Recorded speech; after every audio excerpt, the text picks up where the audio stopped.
What is up, everybody? We are live here to talk about trauma, part two.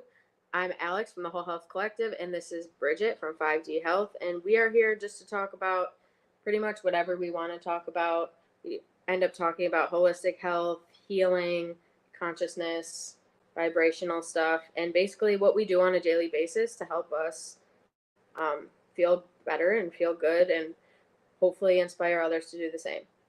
Yep, that's why we're here. Thank you. Thank you. Yeah, this is just a part 2 of the first episode that we did of healing from trauma. So just sharing our own experience from our own lives, what we've been through, how we've dealt with it, how we've gotten to the other side, and what we continue to do on a daily basis to get better, to feel better. I feel like You're good. I feel like everyone here on the planet can use a little inspiration and some help, and also just like sharing in each other's pain in order to get through what we're going through, and also to know that like you're not alone, and that we're right here with you living this life, going through the stream of emotions and figuring out ways how we can be more open and honest and vulnerable, and get through these dark times, and also enjoy the good times together. So yeah. Last time we talked about I guess like our first experiences with trauma that we can remember that changed the way we looked at the world as little kids. So I think and then we shared a few things about therapy and like how we've been dealing with it. So I guess we could just talk about if you want to share any recent trauma. Oh. Right? Whoa. Right? Let's just trauma dump. Let's just trauma dump all over you guys. But something that like it really impacted me. I mean, obviously the cancer one's the one that like sticks out to me the most, like in adulthood trauma. Because I've been through traumas from like when you're a kid, like being bullied at school or like family stuff. I went through a lot of that as well. But in my adulthood life, like what has transformed me the most, I think, was my cancer diagnosis. And that's just because. Tell us a little bit about it. All right. So basically, how old were you? When I was 28, I had a girlfriend and we were living together, and I had felt something in my left breast, and this was like over the summer, and I had her feel it, and she was like, no, like there's nothing there, like you're good, like it's probably fine, like I've had lumps before, whatever. So I was just like, all right, like I just ignored it. I don't know, I can't even say that I regret that because I'm, just doing me right now. But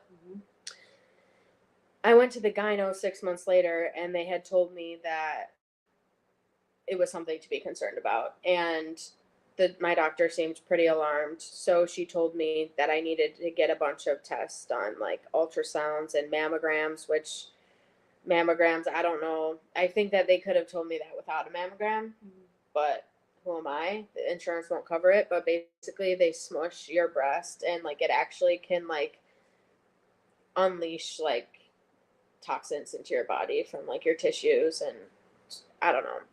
Depends who you ask. But I'm not on the mammogram train. I don't need to get them anymore. But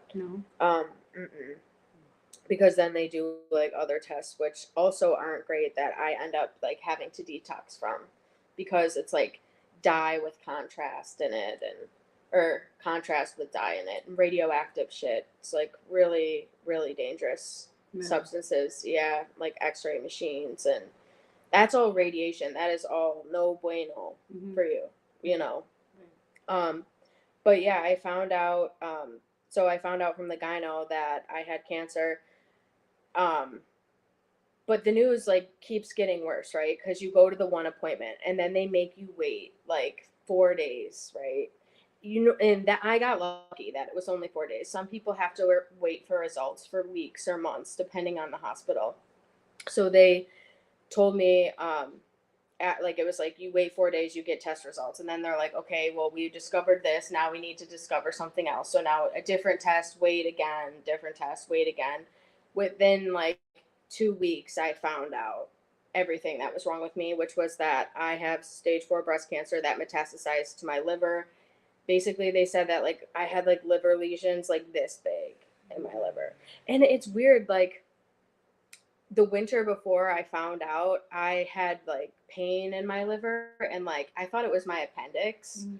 but that you were saying like your appendix is on your other side. So it's like my liver, like there's nothing wrong with my liver, but my nail beds were actually messed up too. And like in retrospect, like there was just things that were off. Like I was getting like edema in my legs. Um, but basically when they told me this information, like every little new detail that I found out, like, okay, you have cancer. It's like, okay, there's trauma, like right there. Like you just feel like your world's gonna end. And then when they tell you it gets worse, like I'm sweating right now because I don't know, for some reason, just Moving I don't know it, why. feeling it. Yeah, I turned like white as a ghost. Like they ended up wheeling me out of the hospital, and I wasn't capable of saying words. I just sat there. Like my girlfriend at the time was talking for me. My mom was talking for me, and I didn't really talk to anyone. It was just the second I opened my mouth, I was crying. I was just like overwhelmed. Like I would sweat, I would shake. I was just ultimate like terror. Like I was so terrified because the statistic. So he was basically they're like you have a 20% chance of living to 5 years. So I was like, I asked my doctor. I was like, "Am I gonna die like in a couple months?" Like that was my question, and he was like, "No, you're not gonna die in a couple months," and that like is all that I needed because I was like, "Okay, I have a couple months to like figure it the fuck out." And that Wow. is messed up. Yeah, I know, but that gave you some hope. Yeah, but that exactly that gave me hope of moving forward. So I was doing meditations every week. I had two friends that came over because getting connected to the spiritual world, I didn't trust it. I didn't trust God or the universe or my body for that matter. Like imagine not being able to trust your own body. Your body's trying to kill you every day. And then it's like when I went to sleep, I just like my brain would do this thing where it was imagining the cancer just growing. Like that's like it was like it was like the opposite of manifestation. That is It was manifestation in the opposite direction of what right. you want. Yeah. Wow. Yeah. But you have like so I would have to like I would realize I was doing it and be like no and switch it to shrinking. Wow. Yeah. You did those I kind of had to do that. meditations? It That's wasn't a meditation, incredible. it was a Your mind. disassociation. I was like before bed or like if I'm like sitting like this was a huge thing. I would be hanging out with my family or something and I would just be like on my phone the whole time or just completely silent, not being able to say any words at all. And those are the things I'd be thinking about is like this being growing in my this parasite growing in my body that you really don't have any control over. And how the fuck did it get there? Mm. Don't know. The food, birth control, Right. deodorant with aluminum in it, like just all these things. But yeah, I didn't talk for a long time from the trauma. But what I did to heal that though is they say time, which is like true, and thankfully I have that. Right. But also therapy every single week. And like having someone to be like, I am scared. The hospital had a therapist, and I would call her crying. She would answer the phone on like a Friday night and talk to me, and she would be like, you know, like the dark wolf's coming out. Like, how do we bring out the light? Like, what can you do to bring out the light right now? Seriously, yeah, because cancer is like one of the lowest vibrational states you can be in, along with addiction, along with disease in general, like of the body. It's like So how do you get out of that low state with your mind there? Your body is already there. Your body, like you said, was trying to kill you. And like you chose to rise above it mentally and emotionally. And eventually your body starts to follow you and Yeah. starts to heal and starts to get better. Because, like, I feel like sometimes people, you know, if I were to get a death sentence handed to me, you can go one or two ways. You Yeah. can choose Well, to do what you literally do, or one you or could two choose ways. to rot and deteriorate and feel helpless and powerless. Like, there's nothing I can do. Like, I can't do anything. Like, that's a lot of people's state of mind. And I feel like you took it in the other direction. Like, I can do something. There is something I can do. Which is super weird because up until that point, I was a huge pessimist. Up until that point, which is like, In a non-believer. yeah, crazy. And that's the way my mind went. Right. But I have a friend whose dad had lung cancer, and she said that when he got diagnosed, he completely shut off. And I mean, he didn't really give himself a fighting chance. That's her words, not mine. But she believed that it was a mindset thing from what she like experienced with her dad, with her dad's decline, which was really, really sad. Because I wish that I could talk to people. And well, actually I did. I talked to my friend Kate's mom. She this summer like woke up, was completely yellow, couldn't get out of bed. Like she had some pain, and they found out she has stage 4 lung cancer. And she was in the ICU, and like I was able to talk to her and just be like, I researched her disease too, and like she didn't think she was gonna make it, and I just gave her like a pep talk, and like I mean she's doing great right now. Like she's like almost going back to work. Someone who was on her deathbed, literally, when my friend went back to the hospital, they were like, "Your mom made it." Like they were like acting surprised. She was like, "Yeah, it was a close call." That's Would you crazy. say that in retrospect, hindsight now, because you're okay and you feel good and you're feeling better and you're getting better and your tests are reading improved from stable, yeah. So would you say that you maybe it was a gift? Right. I know, dude. Is this what you needed? I know. I mean, and I do think that because I've met people that I never would have met. I've done things I would never have been able to do, and my mind now works in a way that's more me, because I don't let all of the haters and the people like that I used to care so much what they think about me. I'm able to just do me now. And whereas like before I was stuck in a box, and this made me force myself to break out. Right. And for that I'm grateful. It forced you, it gave you two choices. You can either elevate and grow and move and this is with get any yourself trauma. to feel better. Right. This is with any trauma, by the way, not just a health one. Right. You have one or two options, which or it can break you. You know what I mean? Yeah. It can break you. It can hold you down. You can think about it for the rest of your life. You can live in that state of being for the rest of your life. I did for a while too, but it's I no would place say, to be. Yeah, like I feel like, I don't know. It's a very sad thing that happened, but it's also like now it's your gift and it's your power, and it's like you've taken it into your own hands and you decided not to be a victim of it, and you're fighting it, and it's amazing, and like I feel bad for the people who don't get to though. You know what I mean? Like there's still like a part of me that feels like really you feel guilt. like why me? Like maybe a little bit.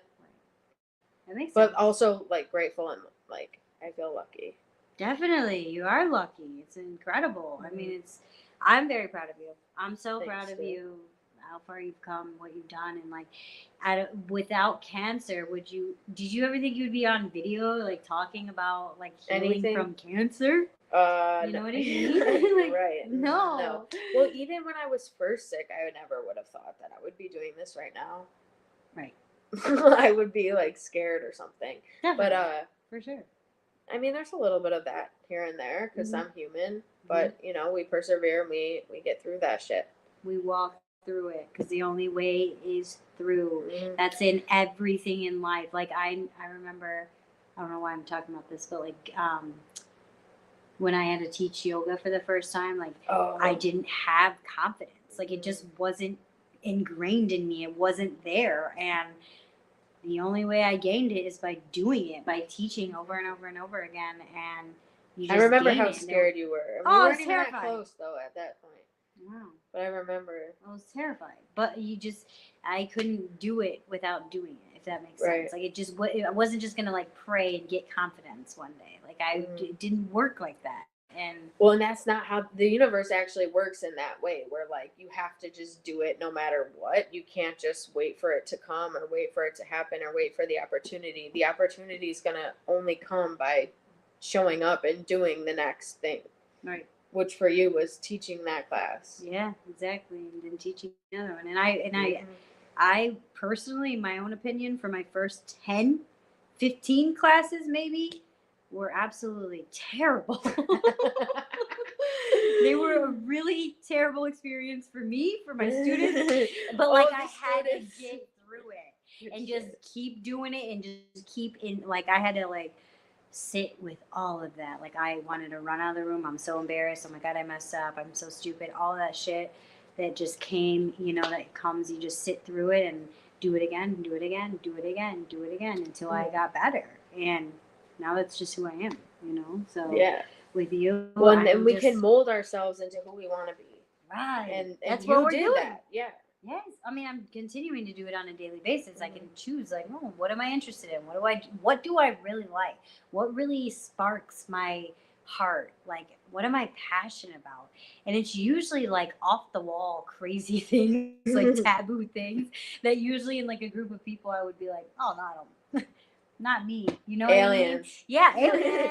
Aliens. I'll talk about that all day. But yeah, so it's just I guess being more authentic Yeah. and being courageous to like share your authenticity with the world. That's a very vulnerable thing too. It's very vulnerable to talk about your chemo and your treatment and your cancer and your diagnosis on camera and with the intention to help somebody else. Like that's what you're doing with your trauma. Yeah, right. But when I think about it, like what happened, like when did I stop? When did I start getting out of bed again?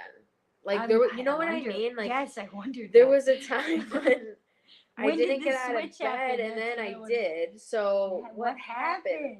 Oh, I know. I know. I know too. I met somebody. I was about to say she fell in love. I fell in She love with fell in somebody. love.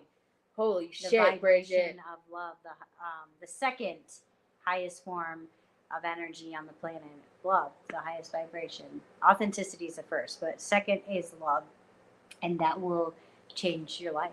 And when you feel that love, because really, when you fall in love with someone else, that was crazy. you're feeling that love inside of yourself. So you're igniting all of that energy inside of yourself. Even if it's for someone else, it's still inside your body. And Chemistry. yes, and I remember that whenever you fall in That love. is really interesting. That's what did it, and I hate that for me. Why? I hate that for me. Why? Because That's what you what if it doesn't work needed. out or whatever? But yeah, but that's what you needed at the time. yeah, I know it. Yeah, thank God for that, dude. Because that really, I mean, you're forced to love. I mean, because you can't love somebody else until you love yourself. You know, that's just straight facts. Right.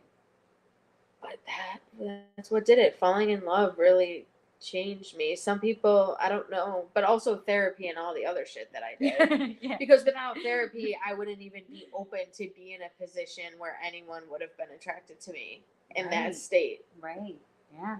That was your gift. But I just showed up as me everywhere. And then you've been practicing that ever since. And that's what I do. And like I know that my trauma affects me, especially when I show up to try and get on camera or try and make a video or like just be myself, in a group of people. Oh, yeah. That's when my trauma shows up because I have a fear of being seen and being heard, and also a bunch of trauma surrounding, like, we don't have to get into it, but like what? I can't read that. Like men, women, like my friendship? experience. I had like a paranoid schizophrenic episode for a few years. Oh yeah. It's not funny, bro. But no, it was an induced psychosis. Yes, induced psychosis. Yeah, I awakened my chakras without knowing I was awakening my chakras, and I kind of went crazy. And so, that through that trauma, like I know I can feel it in my body too. Whenever it's coming up, like I used to like go into certain stores and it would come back up. Like I would feel that. Like it just felt like I just freeze. Low vibration, vibe change. Yes. Did you get nauseous? Yes, I would get sick to my stomach, and I would I would freeze, and like my brain would tell me that like something was happening, but I knew at this point because I was in like the present, but I knew it was from trauma from the past because I knew with my logical brain that was not happening and that was not real, but like my trauma was coming in saying this is happening, and it felt the exact same as if it was the past. It's pretty complicated, but like when you can like understand it and start to work with it in your own life and understand and kind of separate whenever it's present moment issues rather than trauma, which is past issues, it makes it a little bit easier to like identify and get to know yourself even more, so I was like a little bit disassociated there. You at the end. She was in her trauma. I was literally thinking about somebody who doesn't like the videos that I make. Oh, really? Yeah. And I was just like, it's like, I hate that feeling. I know. Get out of here. Yeah. I'm here doing me, being me, and that's it. That's all we can do. And that's it. That's all we have. That's all I have is myself and who I am, my experience, what I've learned, what I do to help myself, and hopefully other people. Because if I can change and overcome what I went through my whole life, anybody can. Hell yeah. Well, I mean, do you want to talk a little bit about like what you went through? Sure. Yeah, we hair and stuff and no. No, thank you. I don't know, whatever you want. Sorry. So yeah, go for it. Whatever you want.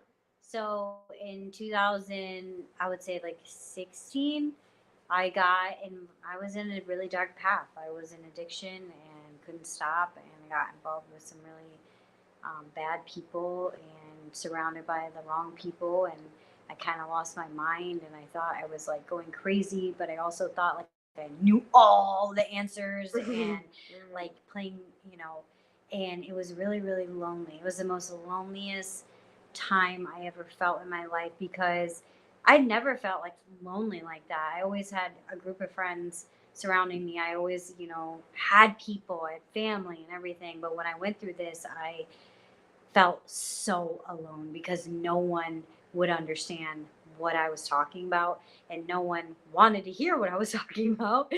And yeah, I had to sit through like a couple years of being. That's a long time. Yeah, a couple years of trying to figure out what was going on, which nothing was going on really. That was the thing. I was here. And just a lot of things that happened in that time were changed the way I looked at the world for the rest of my life. And now, in hindsight, I'm thankful for that time that I had because it forced me to look within myself and get quiet and use only what was inside. And just like you had to figure that out, healing from cancer and everything, it was all from inside of you. I also had that experience that I didn't touch a phone, I didn't touch a computer, I didn't talk to anyone, and I found like whatever, a higher power, the spiritual world, like I got connected to that, and that was what saved me through those times in my life. And so yeah, I think now it comes up, the trauma comes up from that time, but I can identify like, okay, this is not present time, this is not real, this is psychological trauma from the past. What's going on with our lamp here? Our lamp. It just keeps like fogging me out, bro. What's going Who on? is that? Yeah, Who is that? Who's here? I don't Yo, know, but it that's just weird, kept getting bro. worse and worse. So I was Sorry, like, dude. oh, No, it's a it's sun. not. Yeah, it's It's the the sun. sun. Who put that there? You put the sun there? If you Well, can answer that, let me know. it's going. It's going. All right, this is a little odd. All right, you're gonna have to. It's fine. Yeah, I'm blurred perfect. out. It's Perfect. fine. Totally fine. But yeah, so some of the things that I did. Number one, I will always be a preacher of yoga. Like I found yoga intuitively. I was guided from whatever was within me, or the spiritual realm. Like go to yoga, go to yoga, go to yoga. I just started going to yoga. I started showing up. I had no clue what it was about, and I was having these experiences over and over and over again, like crying and just releasing and like really getting connected and to my body for the first time in my life. I was so disconnected. I had done so much damage to my body. I had treated my body so terribly. I was not good to my body, and I also didn't love it. I didn't love being in this body. I hated being Bridget Harrington, and I had to face that. And going to yoga was like one of the first steps of getting me connected to my body again and getting me connected to being Bridget in this world. So I would highly recommend anyone, if you can't, if you don't have the, if you don't want to go to a studio, you don't have to, Google, YouTube yoga and start doing some at home. You can move your body. You can get connected to your body using your breath, using your mind. Like that's your spirit. And that helped me heal. It continues to help me heal. I did a lot of other things too, on a daily basis. So, but therapy also really helped me get in Game touch changer with. for me. Yeah, definitely. Because there's like science behind what they're doing now in therapy. Like it's not just talk therapy, which is what I did for many years. It's like actually processing trauma. The therapy that I do and you do. Right. Therapy that is targeted to, specifically designed to target trauma. Process it. Yep. By using eye movements. It's really cool stuff. Definitely. You want to wrap it up? Yeah. It was awesome being here. Thank you for having us. You. Thank you for listening. Thanks for tuning in, guys. We'll be back probably soon. In the next couple days. So check us out. We'll probably post when we're going to be on. If you want us to talk about any topics, let us know. We'll pretty much talk about anything. Within reason. Yep. Have a good day, everyone, and we hope you have the best day ever. What? All right. Bye, guys. Bye.